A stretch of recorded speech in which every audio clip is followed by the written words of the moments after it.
Senior, Sam Pagyo Kinspolk, and a few music students with the help of Ronald Panagiton as the band encargado, Maestro Joel Ramirez Jr., Wilbert Abad, and their advisor Virgilio De Leon. They decided to reestablish and bring Victory Band back to life. Their aim is to help the youth develop skills in music and a lifelong appreciation for music. With society dripping with temptation almost everywhere, they want to provide an opportunity for the youth to busy their minds from vices and wrongdoings. As of now, Victory Band has 90 active members. Some are already working as musicians in different countries. Victory Band is known as the Agila ng Rosario. Ladies and gentlemen, Victory Band!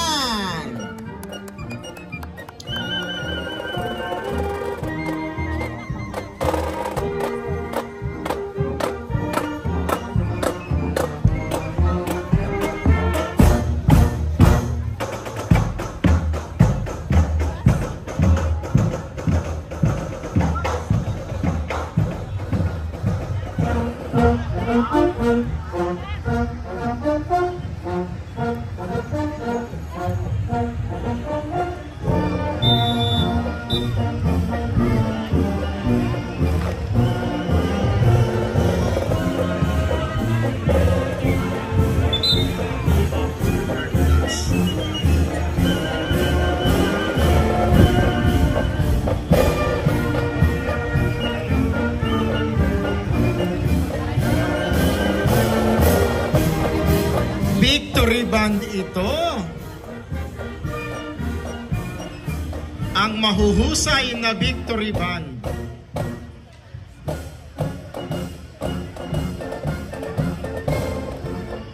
"65 years nang namamayagpag ang Victory Band dito sa bayan ng Rosario.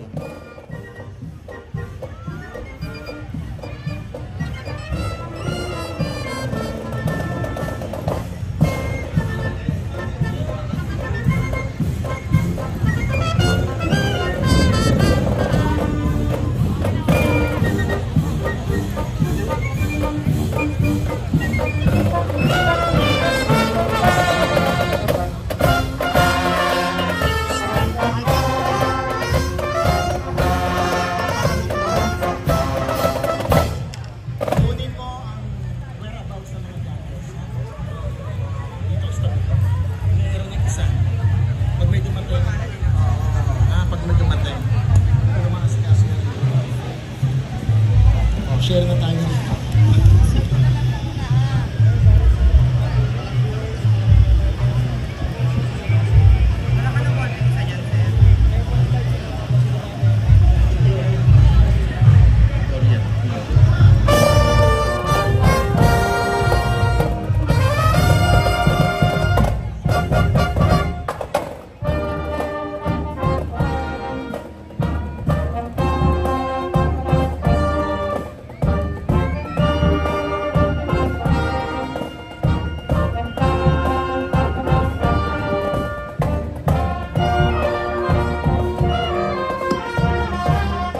Nagpapakitang gilas na po ang Victory Band at ang tatlong susunod pang mga banda mamaya, sapagkat itong apat na bandang ito ay hindi po kasali sa paligsahan.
We miss you so much.